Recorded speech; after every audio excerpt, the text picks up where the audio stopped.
Say hello, Nug, into the camera. Hey everybody, welcome to Brunch Break, episode 7. Today we are going to be talking about my top 5 must-haves for healthy living and sustainability in my kitchen. These are things that are in my fridge, pantry, and my freezer.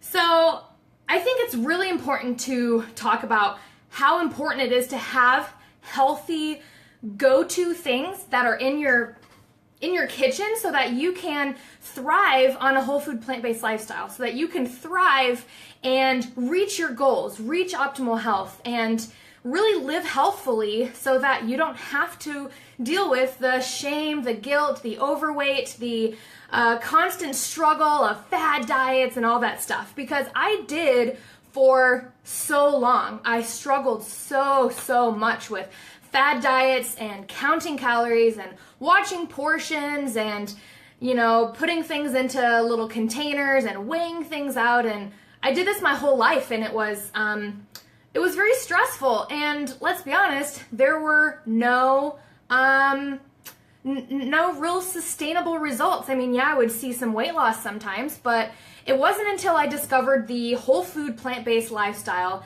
that I was able to really thrive, that I was able to really lose weight, keep it off, have clearer skin, have more energy. It wasn't until I discovered this lifestyle that I was able to do that. So I want to share with you today, it's going to be a really quick hitter brunch break episode today, but I want to share with you my top 5 or 5 of my top things that are in my kitchen, fridge, and pantry. And I have a printout for you as well. At the end of the episode, I will put a link down below so that you can download my top 10. But today on the episode, I'm just going to dive into 5. So the number one thing for me and Mr. Love Chard in our lifestyle is greens, green vegetables, leafy greens. And I'm going to highlight one of my favorite go-to staples, and that is frozen spinach. And of course we eat a lot of fresh spinach and a lot of other fresh greens, but having a bag of frozen spinach in the fridge, or freezer I guess, is so great for us because we can throw this in soups, we can throw this in smoothies, we can throw this in stir fry, we can throw this in bean burgers, casseroles, bakes, all of those things. Really anywhere that you don't need fresh spinach, like in a salad, like a fresh gourmet salad, right? You can use frozen spinach, and I don't have the bag with me, but we get ours from Trader Joe's. It's pre-cut, pre-washed, it's organic, and it's a 1-pound bag for $2.49, I think. So it's a really great deal. We probably grab 2 of those a week and probably go through 2 a week of that frozen spinach. So good. Most grocery stores will have these in the freezer section. And of course prices will range, but most often you can find organic spinach, since spinach is one of the dirty dozen that we want to be sure to, if at all possible, get organic. My number 2, I guess that's 4, my number 2 thing on my must-have list is broccoli slaw. You guys, this is one of these are all my favorite things. Pretty much all vegetables are my favorite things, but broccoli slaw is a go-to for a couple reasons. A, I really don't like cutting raw broccoli. I will, but if I don't have to, or if I'm on the road, or if I'm having a busy week and I just want convenience type of stuff for salads and go-to, broccoli slaw is perfect. And most of the time you can find pre-chopped. This one has carrots in it. Some other slaws maybe will have cabbage or Brussels sprouts. There's cruciferous crunch slaw from Trader Joe's that has Brussels sprouts and some other things too. But most often you can find broccoli slaw really at any major grocer, and also some health food stores. And you know, I love this on raw salads, but it's also really good in stir fries too. We just tend to eat most of it raw, and oh my gosh, delicious. Broccoli slaw. If you guys are watching and have had broccoli slaw and love it, let me know, because I think it's great. And it's so easy too because it comes pre-chopped, and I know people are busy. I know that sometimes it's such a daunting task to be in the kitchen for hours and like cut everything up. So if you can take some shortcuts in the kitchen like this and get pre-chopped, especially if you can find an organic blend, do it. Why not? My number 3 thing on my list for go-tos is berries. And we do a really wide variety of berries. Really anywhere from raspberries that I have here, blackberries, strawberries, what am I missing? Blueberries, especially wild blueberries, so good. So I grabbed some fresh raspberries. Of course, it's in season now, so we'll have a lot of fresh berries. Excuse me, my cat seems to think that he can just walk all over the place. Say hello. This little guy is the best. So we grabbed some fresh raspberries from Whole Foods. They had 2 containers for $3, which is a pretty good deal for organic. Usually you'll see one of these 6-ounce raspberries for, I don't know, like $4 or something a piece, $3 or $4 a piece. But we got 2 for $3. So I grabbed a couple of those. And when it's off season for berries, I'll buy them frozen. There's no shame in buying frozen berries, especially if you can, again, find organic berries.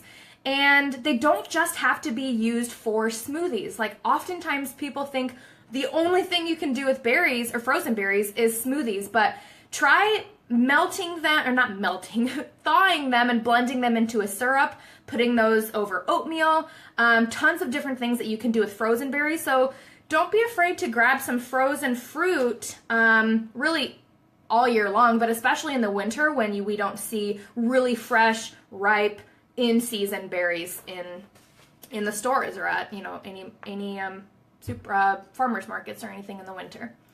Number 4 is, and tofu gets a bad rap, but not in this house.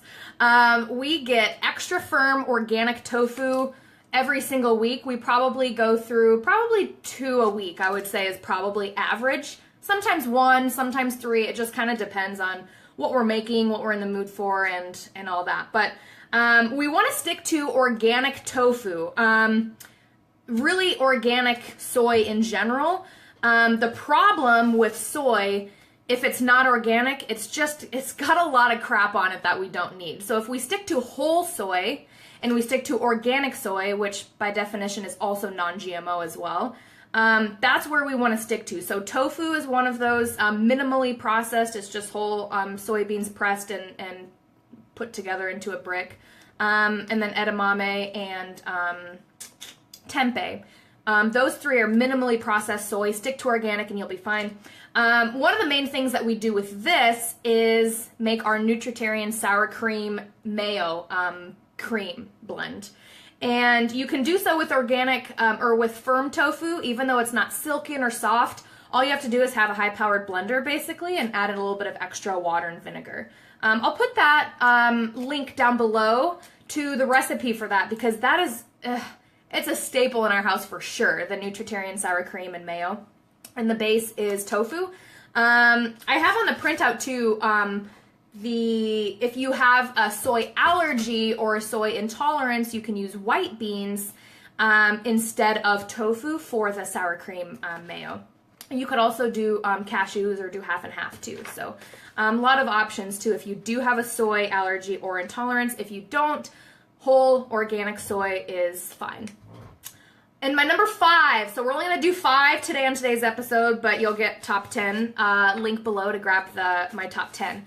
My number 5 top must-have, go-to in my kitchen is a salt-free seasoning blend. And I have a couple to show you here, but these are absolute lifesavers for me. They definitely were at the beginning of my lifestyle change because, let's be honest, I didn't know how to season food at all. I'm working on it still now years later, but these seasoning blends, salt-free, filled with spices and herbs, and they are so... they're just so flavorful, and there are so many to choose from, so many different brands, so many different blends, and if you are not a chef, right, or have practiced a lot with food pairings and combinations and what spices and herbs go with what, these are a go-to. And like I said, I use these still all the time. They still are lifesavers for me in the kitchen. My favorite is the Trader Joe's Salute seasoning. It's a 21 Salute seasoning. And if you don't have a Trader Joe's nearby, no sweat, don't worry. There are tons of other brands that are in local grocers and other places around. One of the big ones that I've been loving lately is it's a dried mushroom blend from Savory Spice. And I know they don't have these everywhere, but I wonder if they do online orders. A really, really good company that has tons of salt-free blends. The one thing that we want to look for in a salt-free seasoning blend is if there's any like dried sugar in it. We really don't need to have sugar in our spice blends. Another brand is the Spice Hunter. They have tons of salt-free. You'll see this black ribbon or whatever it is for salt-free blends. And then one of the most popular, I would say, is Mrs. Dash. This is in tons of grocery stores. You'll see it at Target, you'll see it at Walmart, you'll see it at Hy-Vee, tons of places. And they also have, I found these little travel packs at, where did I find these? It was at a dollar store. I found these little, a box of, I think like 6 or 8 of these travel packs of salt-free seasoning. This one's just an original blend.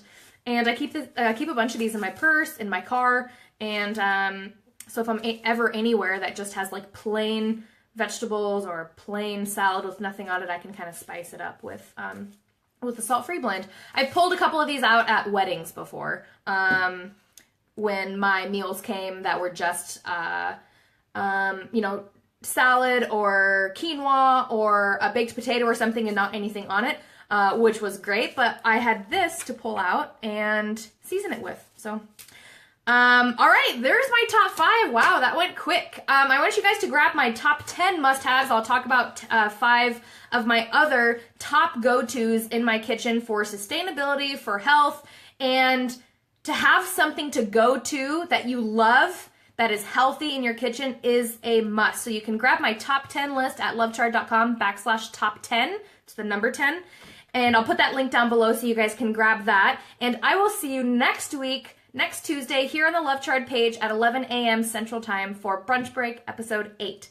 Once again, grab that top 10 must-haves at lovechard.com/top10. See you guys.